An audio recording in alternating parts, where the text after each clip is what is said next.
Welcome back to the SportsMax Zone. Now, earlier today, the talented chestnut colt Further and Beyond was named Jamaica's Horse of the Year for 2021. During the season, Further and Beyond won 5 races from 10 starts for combined stakes earnings of over $10 million. He won the 2 Grade 1 events along with the inaugural running of the Jamaica Cup as well as the second running of the Ian Levy Cup. Anthony Baba Nunes is part owner and trainer of Further and Beyond, and he joins us now to talk about, among other things, how the coach helped him retain the Trainers' Championship title. Anthony Baba Nunes, again, great to have you on the SportsMax Zone. Unhappy that you're not in the studio right here with us as you were last time, but great tribute here to Further and Beyond, whose classic campaign was not as successful as you had probably bargained, but his impressive showing against older horses towards the back end of the season, sealing the Horse of the Year honour for him. Yeah, well, first of all, thanks for having me. Yeah, well, that's why it's called Horse of the Year and not Horse of the Classics or Horse of the Part of the Year. So, unfortunately for him, he got hurt in the Guineas. And, I thought that actually, he showed his grit and determination for continuing through the Classic campaign, even not being 100%, to still being able to hold his own. And then when he got some time off, he really showed his true worth at the back end of the season against the older horses. Yeah, and as Horse of the Year 2021, Baba, what's your expectations of Further and Beyond as a 4-year-old in 2022? Well, once he stays healthy and sound, he's a really talented colt. Calculus had a fantastic season last year as well. I know it was a difficult voting for everyone who had a vote. It must have been very difficult because he had a fantastic year. But Further and Beyond, we anticipate he will improve. He has physically. We gave him 1 month completely off in January, and he just actually got his first little quarter last weekend, and he looked good in it. He was strong and fluent, and so, let's just hope he stays healthy and sound. Yeah, Baba, there's something that, of course, trainers and those who are closest with the horses can see, that even us who regard ourselves as experienced and horse watchers can't. And I'm starting there to ask this. The horse that you had as a 2-year-old, Further and Beyond, and I know that, of course, injuries made us not see his true potential, especially over the course of the Classics, even though he was still very, very, very competitive. But the horse that we saw later in the season and the versatility in running and the devastating change of pace and the resoluteness in holding the gallop, was that the horse that you thought you had when you had him as a 2-year-old? Well, it's funny you said. We actually did. And if you go back and look, the very first race we started him, he didn't have visors on. It was a 4-furlong straight race, and he got beat by Miniature Man. And he showed from early, although he looked like a sprinter, he certainly didn't act that way in the mornings. So, after he won, he ran that first seconds at 2-year-old. Dane suggested, just like his sister, Above and Beyond, that we needed to have him focus a little bit more, as do a lot of 2-year-olds require in the early part of their career, just to keep their mind on business. And we put the visors on him. And then he went on this winning streak, winning the last 2 legs of the Supreme Ventures 2-year-old Triple Crown and winning the Jamaica 2-year-old Stakes. So starting out with 2-year-old campaign, wanted to take them off from earlier, but obviously because he had been so successful with them on, we kept it. And what that basically did as a 3-year-old, it made him a little bit keener than we really wanted in the early part of his races, and it was affecting him in the later part of his races. So, actually the first time we took it off of him, I believe, was in the Derby, going 12, and I thought he ran superbly. I would have liked to have seen him, not being put through from the half-mile pole, but, that's just some of the decisions that are made during the running of a race, and that was unfortunate. But, he proved later on as a 3-year-old that he didn't need them and that, he could relax, and that's exactly what he did. So we expect more of the same this year. I scratched my head when I looked at his later season performances because I'm saying I may have gotten my evaluation wrong. And pundits, we watch a series of races and then we draw a conclusion.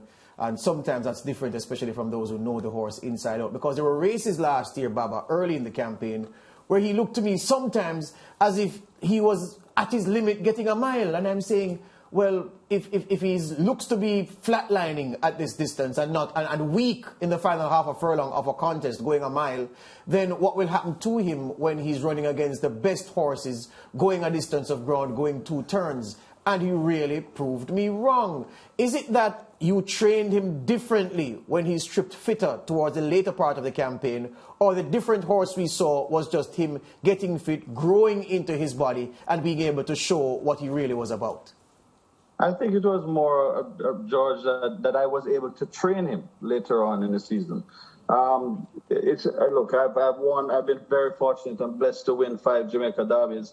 He's the first one that I trained like this. I couldn't train him the way that I think I have what I call a blueprint, whatever that means, of training for a 12 furlong derby. And I certainly couldn't do it with him because of the injury that he had. So it ended up being a lot of sea work, and it ended up being a lot of pace work as more long and slow. And so it was very different. So going 12 furlongs, I always tell people the first thing you have to have other than the horse is you have to have a horse that's 100% fit, 100% sound.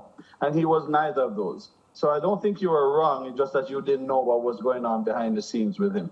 Yeah, I ask you this now, Baba. Having looked at your career and looked at the horses that you've had, and I remember, many of the stars that you had from your 3-year-old campaign, and I'm looking at your older horses and I'm saying, well, the one that Baba kept going as an older horse, and which was still one of the top horses in the land, Ad Infinitum, of course, immediately springs to mind. And perhaps it was because of his different breeding. Not many horses in Jamaica were from the Pangraban line as he was. But there are so many of your stars at 3 who didn't go on to carry your flag for long, or even to wave it high in their 4-year-old campaign and beyond. Does this horse have a chance to do what so many who came through your hand didn't do because of injury and other things? Well, first of all, they're all athletes, George, so they're going to get injured. Every one of them get injured. If you think that there are horses out there that don't, it's just like any NFL player or cricketer or a football player. They're going to get injured, and you have to play through pain and so forth and so on. So once it's not catastrophic, he has no, not good, because trainers are superstitious. I don't see anything on him now that should, pop up. But I mean, it's horse racing, bro. They're athletes. They work on a hard surface. A racetrack is not something easy. And the truth of the matter is, when they're talented, they go that much faster, and they're susceptible to injury. What happened with Ad Infinitum actually was an injury. That was a freak accident that caused him at 4 years old. I actually turned him out for 2 years because he flipped a bird flew through the range the morning he was just standing on the range, saddled, waiting to go to the track in the morning, and he flipped over, slid on the range, and fell on his back. And he ended up turning out for practically 2 years, and we had to bring in a chiropractor from the States and so forth and so on. So the reason why he ended up, although I think he won the Super Stakes as a 7-year-old, if I'm not mistaken. Yes, Brian Harding, yes. He really wasn't a 7-year-old as far as racing, because he got an entire year and a half off of actually doing any stressful work. Yeah. So, so he lasted longer for that reason alone. So, the case was further and beyond. I thought we waited until April to start his season last year. Especially with the classics being pushed back. And I think it worked out nicely. Not that he didn't win any, but nicely that he was able to sustain and be consistent throughout the year, even though he had that niggling problem with his back leg. Yeah. But so far this year, I don't see anything wrong. His legs are clean. He looks really nice and strong and healthy, and we hope that he'll be able to have a full schedule in 2022. One last one from me, Baba. When I look at all of the very good and even the great horses to have run at Caymanas Park over the past few decades, a feature of a highly talented 3-year-old who stays in training and stays sound is that it's almost as if old age gives them this versatility.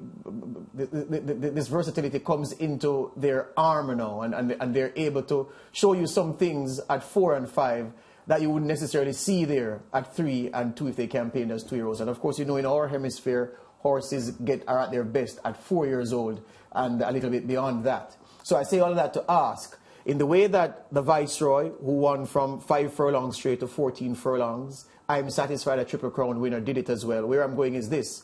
Do you think this horse is talented enough to be able to beat a top-class field right now at, say, 5.5 furlongs? Not 5 furlongs road, 5.5 furlongs, 6 furlongs. Can he win an A-class race over a sprint distance, as so many of the top 3-year-olds in the past did when they were 4 and 5 years old? That's a tough question. You know, I would like to believe that he'd be able to win an A-class race going 6 furlongs. I believe he's talented enough. It's not that he's a horse that's void of speed. You know, look, what makes him special is I say to you, he has gears. So, you know, when you can, you know, like when you're driving your car and you can go from 2nd to 3rd to 4th to 5th, you know, that's a special trait that you have, and I think he has it. And if you ask him to run early, let's take for example, he had won the I think it was the Jamaica Cup came before the Gold Cup or right. So then he ran in the 7 furlong drew one with Christopher Mamdine, and that's the day when the saddle broke. And he was running on the front end and in 1:11 and change with King Arthur on that front end, showing that he still had that speed, even though the Jamaica Cup, we took him from off the pace and he came home nicely. Going 7 furlongs, he was running on that lead when that saddle broke. So that, you know, I think he's a pretty special colt. And to answer your question again, I think that if we go 6 furlongs, I most certainly think he has a good shot in A-class. Obviously, that has to do with the handicap as well. I mean, you know, if he's going to have 57 kilos or 60.5, whatever it is now, and you have a good horse coming in at 48, 49, then maybe a different story. But, you know, he certainly has the talent to win from 6 to 12. Yeah, and congratulations on winning the 2021 Trainer Championship. Based on the standard that you've set so far, do you think you have what it takes to retain it this year? Well, Maria, we always try and win the championship, and that was when I was running 11 seconds to the late Wayne DeCosta. I was always trying to win it, and we'll always try to win it. Realistically, I think it's going to be a little more difficult this year. Jason has a very good barn. Gary has had a flying start. Ian Passad has a lovely stable, albeit not as large as the rest of us, and Patrick Lynch. So it's always competitive, and you know what it is. You guys are in the sports business. You need to have your athletes healthy for a consistent period of time, such as racing, which is 12 months of the year. So it all comes down to that and some racing luck, and you know, we'll see. We'll add them up at the end of the year as usual, and see where we finish. I was reading an interview that you did with another media house, and basically they quoted you saying that your ban was depleted. 1, is that true? And 2, have you made any efforts to replenish the ban? Well, we're depleted in the sense that all my 4-year-old conditioned horses, the likes of Magical Mood and King's Magician and Paraiso and Generational, horses like that we moved on from to be able to give us the opportunity to retain our title are gone. But it doesn't mean we don't have Horseflesh. We still have 67 horses in the stable, including 25 babies, 25 2-year-olds. So I mean, it's not that we're depleted down to anything. What I don't have is a full cross section.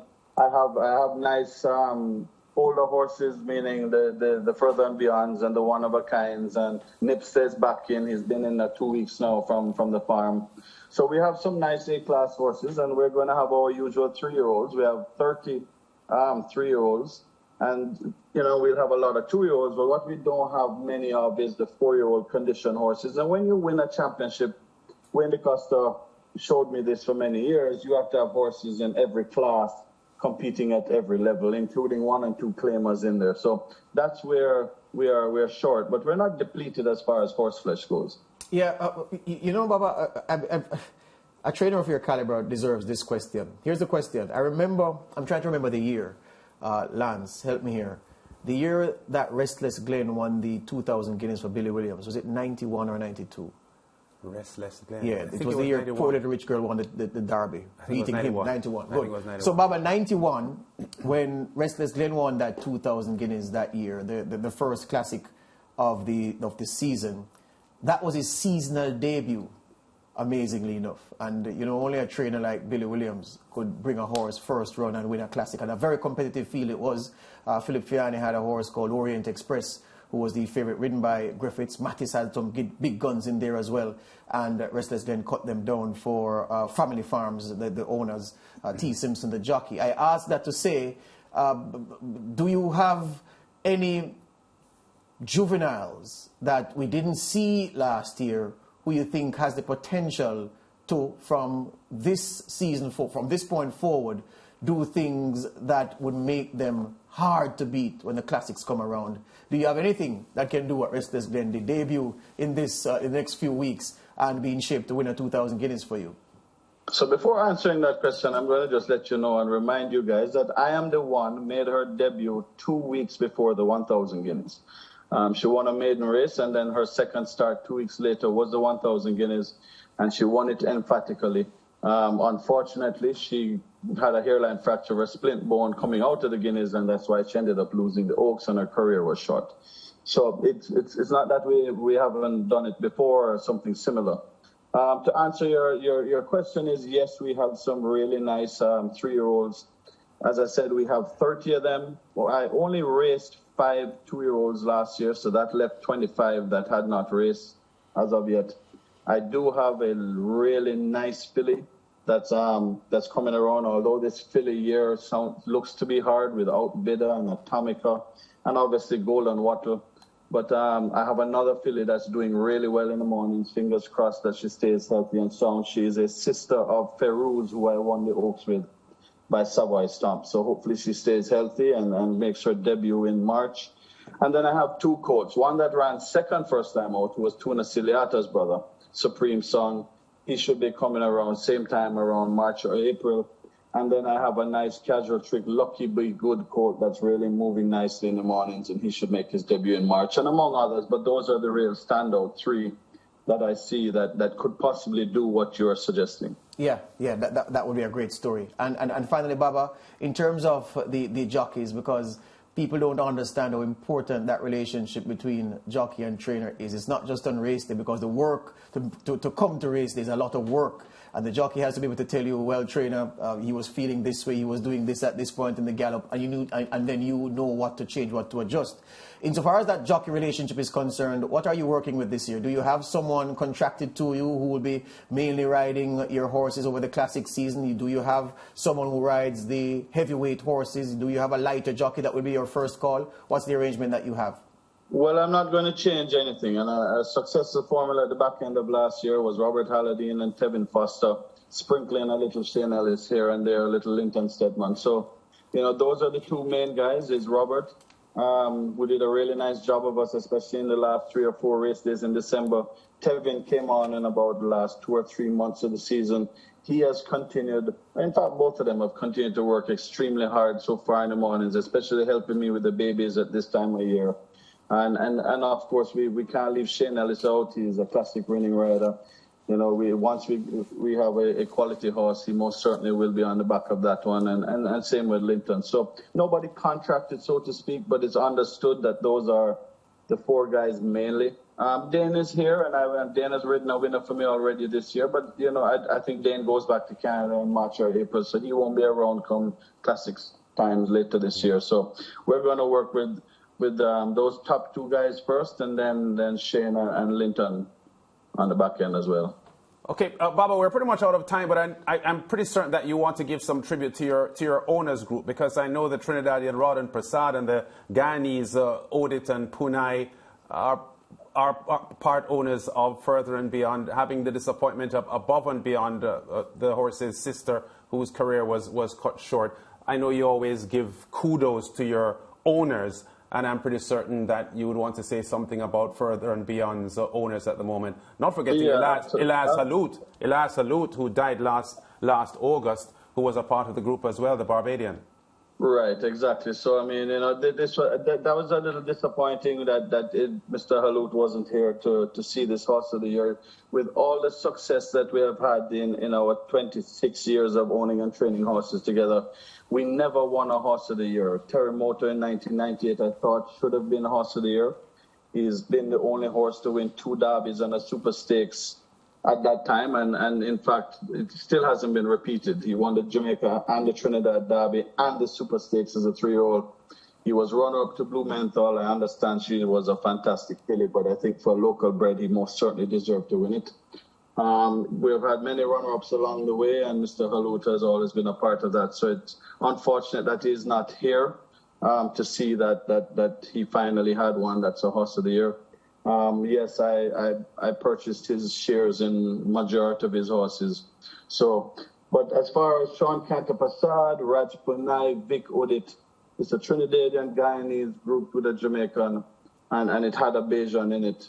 You know, these guys invest heavily in me over the years. This is just not now. They had Above and Beyond as well, who won the Guineas and Oaks. So it seems to be a lucky group, and we seem to do well together. And, you know, I cannot thank them enough.